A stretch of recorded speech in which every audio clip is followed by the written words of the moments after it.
23ஆம் கேள்வி என்ன ஐடியா? யாராவது ஐடியா எடுத்தாங்க?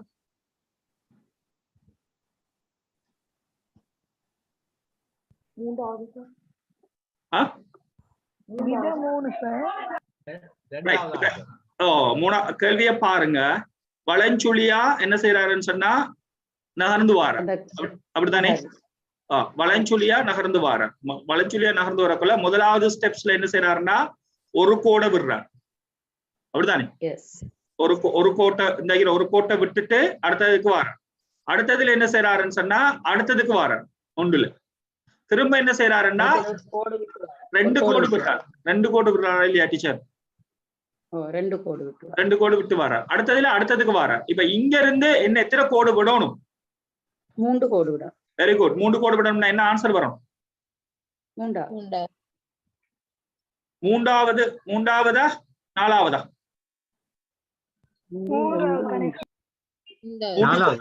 மூன்றாவது நாலாவதா? 3 கோடு விட்டா 1 2 4ஆவது ஆன்சர்.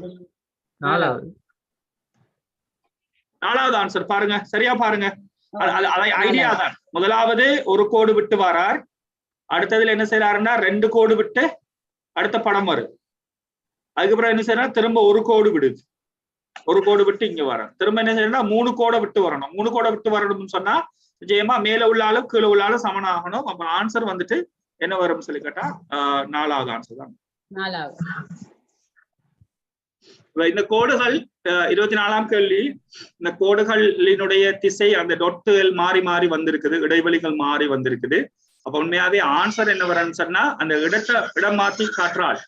இப்ப இவருக்கு இவர் எப்படி வந்திக்காருன்னு சொன்னா அதே திசையில இடத்தை மாத்தி வந்திக்காருன்னா இப்ப இவரு இடம் மாறி வரணும். என்ன ஆன்சர் வரும்? 3ஆவது ஆன்சரே. 3ஆவது ஆன்சர். இந்த கேள்வியெல்லாம் நாங்க டைம் எடுக்க தேவையில்லை. 3ஆவது ஆன்சர் நீங்க ஆன்சர் எடுத்துங்க. 25ஆம் கேள்வி என்ன ஐடியா? 3ஆவது ஆன்சர். 2-3 வழியில நீங்க ஆன்சர் எடுக்கலாம். ஒன்று கோடுகள் எண்ணி எடுக்கலாம். இந்த கோடுகள் எண்ணினீங்கன்னா இந்த கோடுகள் எத்தனை இருக்குன்னு சொன்னா 8 கோடுகள். இங்கால பக்கம் 8 8 2 பிரிச்சிங்கன்னா 4 கோடு வந்திருக்குது. இதுல 6 கோடி இருக்குது. 6 2 பிரிச்சிங்கன்னா 3 கோடு. அப்ப இதுல 4 கோடி இருக்குது. 4 2 பிரிச்சிங்கன்னு சொன்னா 2 கோடு வரும். அப்ப உண்மையாவே இங்க அடுத்த ஸ்டெப்ஸ்ல எத்தனை கோடு வந்திக்கணும்னு சொன்னா ஒரு கோடு வந்திருக்கணும். ஒரு கோடு வந்திக்கிற ஆன்சர் என்னன்னா சரியான ஆன்சர் இது மட்டும் தான் இருக்கு. அப்படி ஒரு முடிவுக்கு வரலாம். சரியா? அல்லது இந்த பாயிண்ட வச்சு நாங்க பார்க்கணும்னா இதுல 3 2 1 ஆகவே இங்க 0 வந்திக்கிற ஆன்சர் அப்படின்னு நீங்க சிம்பிளா எடுத்துட்டு போகலாம். அப்படி ஒரு ஐடியாவும் இருக்கு.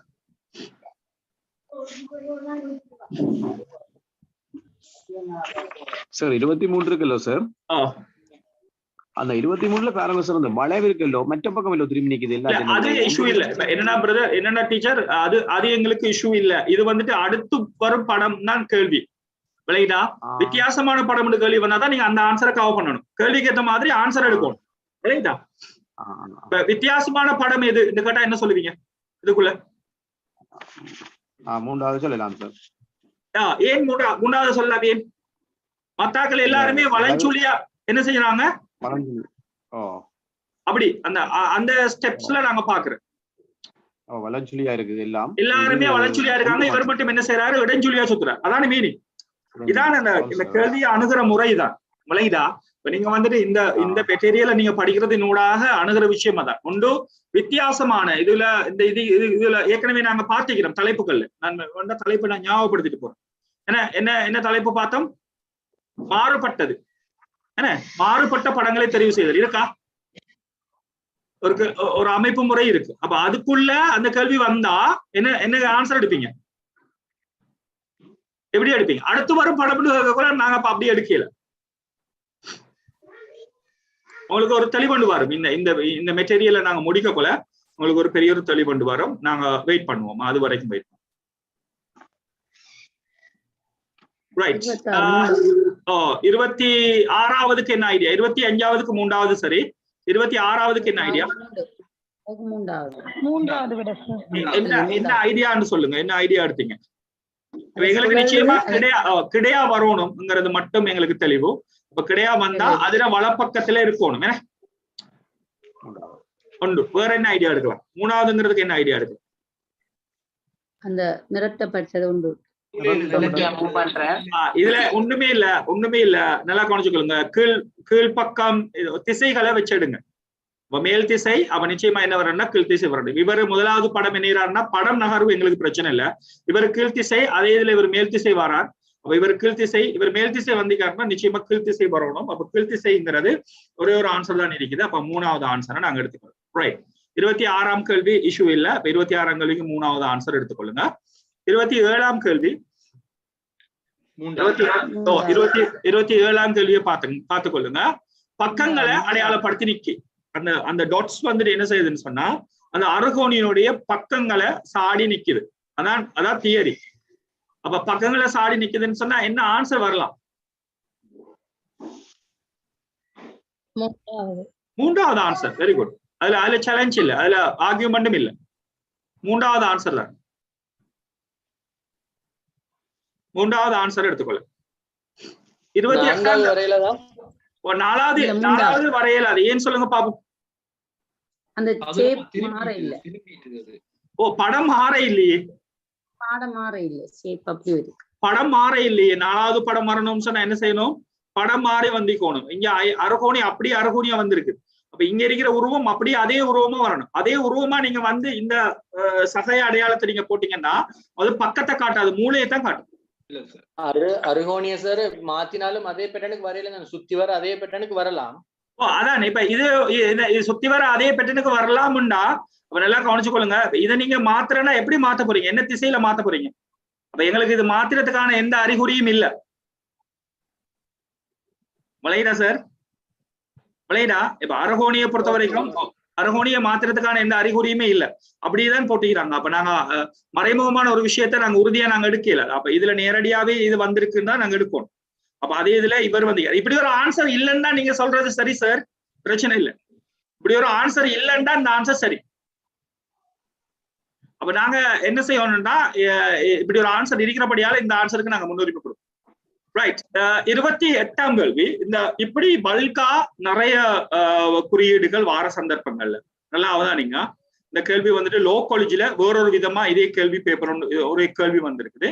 இதுல நாங்க பார்க்க வேண்டிய அடையாளம் என்னன்னு சொல்லி கேட்டா ஏதாவது ஒன்றை மட்டும் தான் நாங்க கன்சிடர் பண்றோம். அந்த ஒன்றை கன்சிடர் பண்றதாலேயே நாங்க என்ன செய்யலாம் சொன்னா ஆன்சரை எடுத்துட்டு போற வாய்ப்பு இருக்கு. அப்ப அதுல நான் அடையாளப்படுத்த போற ஆள் யாருன்னு சொன்னா Z-உம் S-உம் அல்லது S-உம் Z-உம். S-உம் Z-உம் அடுத்த படத்துல என்னன்னு மாறுறாங்கன்னா Z-உம் S-உமா மாறுறாங்க. திரும்ப அடுத்த படத்துல என்ன மாறுறாங்கன்னா S-உம் Z-உமா மாறுறாங்க. திரும்ப அடுத்த படத்துல என்னன்னு மாறுறாங்கன்னா Z-உம் S-உமா மாறுறாங்க. அப்ப அடுத்த படத்துல என்ன வரணும்னா நிச்சயமா S-உம் Z-உம் வரணும். S-உம் Z-உம் வந்துக்கிற ஒரே ஒரு ஆன்சர் தான். 4வது. இது தெளிவில்லைன்னா திரும்ப கேட்கலாம். அப்ப நாங்க இப்படி சிக்கலான படங்கள் வரக்குள்ள ரொம்ப அவதானம் டைம் அடிச்சிடும் எங்களுக்கு. எதனால ஒன்றை வச்சு மட்டும் ரொட்டேட் பண்ணுங்க. எல்லாத்தையும் மாத்தி மாத்தி இது இப்படி மாறினாண்டா அவர் இப்படி மாறுறாரு அப்படின்னு நீங்க யோசிச்சுங்கன்னா குழம்பிடும். ஏன்னா சில நேரங்கள்ல எங்களோட தலையீடுகள் வார இப்படியான கேள்விகள் அணுகக்குள்ளதான் சில நேரங்கள்ல எங்களுக்கு தலையீடியும் வரும். அப்ப உண்மையாவே அவதானம் ஏதாவது ஒன்று சதுரமா இருக்கலாம் அல்லது எஸ்டரிக்கா இருக்கலாம், தர அடையாளம், முக்கோணம், சமன், டொட் ஏதாவது ஒன்று. அப்ப ஒன்றுலதான் இந்த செட்டிங் இருக்கும். அப்ப நாங்க ஏதாவது ஒன்றை நாங்க வச்சுட்டு நகர்த்த கொள்ள எங்களுக்கு இவர் நகரல்ல, இவர் ஒரு ஒழுங்கமைப்புல நகரலங்கிற ஒரு முடிவுக்கு நாங்க வரலாம். அப்ப அப்படி வரக்குள்ள இந்த ஆன்சரை பிடிக்கிறதுக்கான லேசான வழி எஸ் செட். அப்ப இவங்களோட நகர்வை நீங்க பாத்தீங்கன்னு சொன்னா உங்களுக்கு ஒரு தெளிவு ஒன்று வரும். இவர் இப்படி நகர்றாரு, அப்ப ஒன்று விட்டு நகர்ற மாதிரி இருக்குது. அப்ப அவுட்டவாவே எங்களுக்கு இதுல இருந்து இவர் வரக்குள்ள அப்ப ஆன்சர் எங்களுக்கு சரி. கொஞ்சம் ஆழமான கேள்வினா மட்டும் நான் கொஞ்சம் டைம் எடுக்கிறேன். நார்மலான கேள்விகளை நாங்க பார்த்துட்டு போதெல்லாம். முக்கோணி, அப்ப அது உங்களுக்கு சேலஞ்சா இருக்க வாய்ப்பு இல்ல. முக்கோணி, ஐங்கோணி, அறுகோணி என்ன ஆன்சர் வரும்?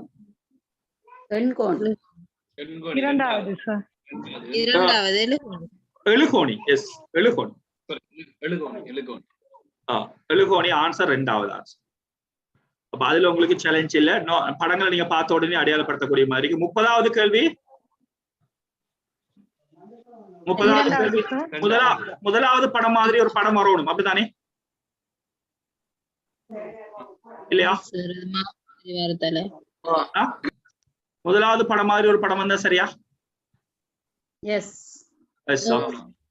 முதலாவது படம் மாதிரி ஒரு படம் வந்தா சரியா இருக்கும். ரைட். இப்ப இதுல ஒரே ஒரு ஆப்ஷன் பாருங்க. அந்த படங்களுக்கு இடையிலான ரொட்டேட் நாங்க எடுத்துக்கொள்ளலாம், அல்லது அந்த படங்கள் எப்படி நகருது என்று எடுத்துக்கொண்டாலும் ஓகே. சரியா? முதலாவது படத்துக்கு ரெண்டாவது படத்துக்கு இடையில அவரை மட்டும் பார்ப்போம். நடுவுல இருக்கிற ஆளை விட்டுட்டு, நடுவுல இருக்கிறார்கள் எல்லாருமே கொமனா இருக்கிற மாதிரி தான் இருக்குது. ஒரே இடத்துல ஒரே மையத்துல இருக்கிற மாதிரி இருக்குது. அந்த மேல உள்ளால் மட்டும் எப்படி நகர்றாருன்றதை பார்ப்போம். மேல உள்ளால் முதலாவது இதுல இருந்து 2 கோடு நகர்றாரா இல்லையா? பாருங்க, இந்த இங்க இருக்கிறவர் வந்துட்டு இங்க வந்திக்கிறார், 2 கோடு நகர்ந்திக்கிறார். அடுத்த தரம் எத்தனை கோடு நகர்ந்திக்கிறார்? 4 கோடு நகர்ந்திக்கிறார். அடுத்த தரம் எத்தனை கோடு நகர்ந்திக்கிறார்? 2 கோடு நகர்ந்திக்கிறார். அப்ப இங்க இருந்து அவர் என்ன செய்யணும்னு சொன்னா 4 கோடு நகரணும். இப்ப 4 கோடு நகரணும்னா இங்க டொட் வரணும். இங்க டொட் வந்திக்கிற ஆன்சர் ஒன்றுதான். சரியா டீச்சர்ஸ்? தெளிவா விளங்கிக் கொள்ளுங்க. நான் இந்த நடுவுல இருக்கிற ஆளை இவரை நான் கன்சிடர் பண்ணல, இவரையோ நான் கன்சிடர் பண்ணல. எல்லாரும் ஒரே திசையில அல்லது ஒரே கோட்டுல இருக்கிறாங்கன்ற ஒரு முடிவுக்கு நான் வரலாம். இவங்க இந்த 4 டாட்ஸுமே ஒரே கோட்டுல இருக்கிறாங்கன்ற ஒரு முடிவுக்கு நாங்க வரலாம். அப்ப இவர் மட்டும் தான் நகர்ந்து வாரார். அப்ப நகர்ந்து வாராருன்னா இவர் எப்படி வாராருன்னா அடுத்த கட்டம் இங்கால வாரார். அப்ப இங்க இருந்த டாட்ஸ் வந்துட்டு எப்படி வாராருன்னா 4 கோடு தள்ளி வாரார் அடுத்த படத்துல. திரும்ப அடுத்த படத்துல எப்படி பாக்குறீங்கன்னா அதே இருந்த இடத்துல வாரார். முதலாவது படத்துக்கு இந்த இடத்துல வாரார். அப்ப அப்படி நாங்க எடுத்தோம்னு சொன்னா எங்களுக்கு இங்க அடுத்த படம் எப்படி வரணும்னு சொன்னா 4 கோடு நகர்ந்து வரணும். அப்ப 4 கோடு நகர்ந்து வார ஒரே ஒரு ஆன்சர் தான் நிக்குது. என்ன ஆன்சர்னா 4ஆம். 32ஆம் கேள்விக்கு ஐடியா எடுத்தார்கள். என்ன ஐடியா, எப்படி எடுத்தீங்க? முதலாவது ஸ்டெப்ஸ பார்ப்போம். என்ன வேயில இவங்க 2 பேரும் ஒன்று சேர்ந்திக்காங்கிறத பார்ப்போம். 2 ஆப்ஷன் இருக்கிற ஒன்று வந்துட்டு எல்லாம் கவனிச்சு கொள்ளுங்க. இந்த வட்டம் வந்துட்டு அரவாசிக்கு நகர்ந்திருக்குது, வளஞ்சூலியா இந்த திசையில. இவர் வந்துட்டு என்ன செய்யறாருன்னு சொன்னா ஒரு கோடு அல்லது அந்த ஒரு கோடு நகர்ந்திக்கிறார். அரைக்கோடு இல்ல, ஒரு கோடு. இவர் அரவாசி நடந்த மாதிரி இவர் 2 மடங்கு இவர் நகர்ந்திக்காருன்னு ஒரு முடிவுக்கு வரும். அப்ப இவர் இடஞ்சூலியா நகர்ந்திக்கிறார். அப்ப நகர்ந்தா இவங்க 2 பேரும் உண்டாகி வரும்.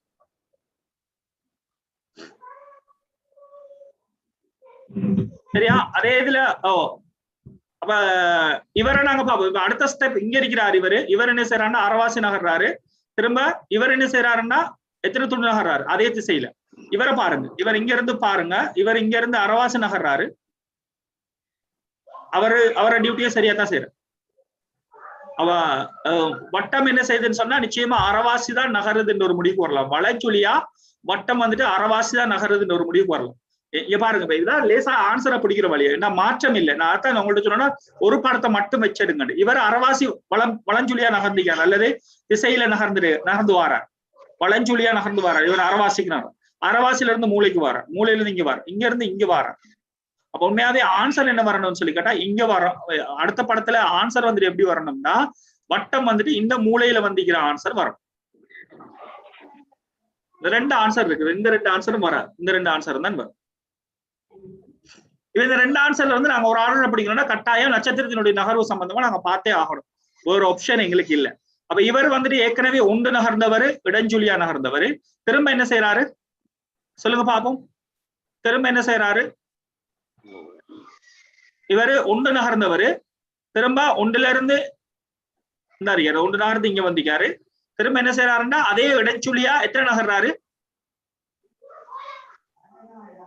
யாராவது இங்க வந்தீங்க பாருங்க.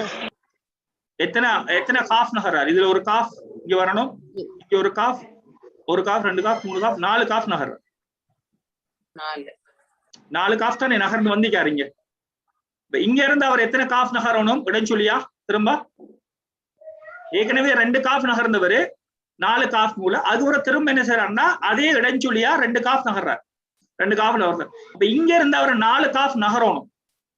4 காஃப் நகரணும்னு சொன்னா ஒன்று இதுல ஒரு காஃப், இதுல ஒரு காஃப், இதுல ஒரு காஃப், இதுல என்ன வரப்போகுது? ஒரு காஃப். அப்ப ஆன்சர் என்ன வரலாம்? 2வது ஆன்சர் வரலாம். 3வது ஆன்சர்ல 2வது ஆன்சர் வரும். இப்ப இதுல ஒரு ஆர்கியூமெண்ட்டும் இல்ல டீச்சர்ஸ். உண்மையாவே இதுல என்ன செய்யணும்னா நீங்க அவங்களுடைய நகர்வனுடைய பங்கு நீங்க கண்டுபிடிச்சிக்கிறா. சரி, கொஞ்சம் அட்வான்ஸான கல்விதான். திரும்ப ஒரு தடவை ட்ரை பண்ணி பாருங்க. இந்த ஐடியாக்குள்ள ட்ரை பண்ணி பாருங்க, உங்களுக்கு ஆன்சர் வரும். முதலாவது வட்டத்தை வச்சு இப்ப எங்களுக்கு இன்னொரு ஆப்ஷன் வந்திருக்கும். சொல்லுங்க. எக்ஸ்கியூஸ் மீ, இதுல அந்த முதலாவது வரையில தானே சார்? முதலாவது என்றால் அந்த ஸ்டார் 2 காஃப் ஸ்டார்ல நகருது. ஆஹா, சரியா வருதா? அதுக்கப்புறம் 4 நகருது. அதுக்கப்புறம் 2. அதுக்கப்புறம் அதே வட்டத்துல 6 நகர்ந்திருக்குது. அதே திசையில 6 நகர்ந்தீங்க. ஓகே, அதே இதுல 8 நகர்ந்திருக்கு. அப்படி முடிவு எடுக்கு. ஓகே, சஜஸ்ட் பண்ணி பாருங்க. இந்த 2 ஆன்சர்ல ஒன்றுதான் வரும். அப்படின்னாலும் ஓகே, அப்படின்னா சரியா வருது என்ன பாப்போம். இப்ப இதுல அதே திசையில 2 4 6 முதலாவது ஆன்சர் வரும். இதுல இதுக்கு ஆன்சர் சரியா வராதுன்னு நினைக்கிறேன். அப்படின்னா இப்ப இதுல நாங்க எப்படி எடுத்தோம்? இதுல இதுக்கும் இடையில 2, இதுக்கும் இடையில 4, திரும்ப இதுக்கும் இடையில 2 எடுத்தோம், திரும்ப இதுக்கு இடையில 4 எடுத்தோம். அப்ப அதானே பிரச்சனை. இப்ப 4 எடுத்தா இவர் இங்க வராருன்னு சொன்னா இடைஞ்சொலியா வரப்போல இவர் இதுல 1, இதுல 2, இதுல 3, இதுல 4. அப்ப உண்மையா ஆன்சர் அவுட். அப்ப இது வராது ஆன்சர். இதான் சரியா? அப்ப எப்படி எடுத்துக்கொள்ளுங்கன்னா 2 4 6 8 எடுத்துக்கொள்ளுங்க. 8 எடுத்தா சரியா வரும். இந்த இடத்துல இருக்கிறாள் திரும்ப 8 தரம் நகர்ந்தாருன்னு சொன்னா ஒட்டவா அதே இடத்துக்கே வருவார். ஒரு ஆள் வந்துட்டு இன்னைக்கு இருக்கிற ஒரு ஆள் 8 துண்டுகள் 8 ஹாஃப் நகர்ந்தாருன்னா இருந்த இடத்துக்கே வருவார். அப்படி ஒரு முடிவு நாங்க எடுக்கிறோம். சரி சார், நல்ல ஐடியா. 32வது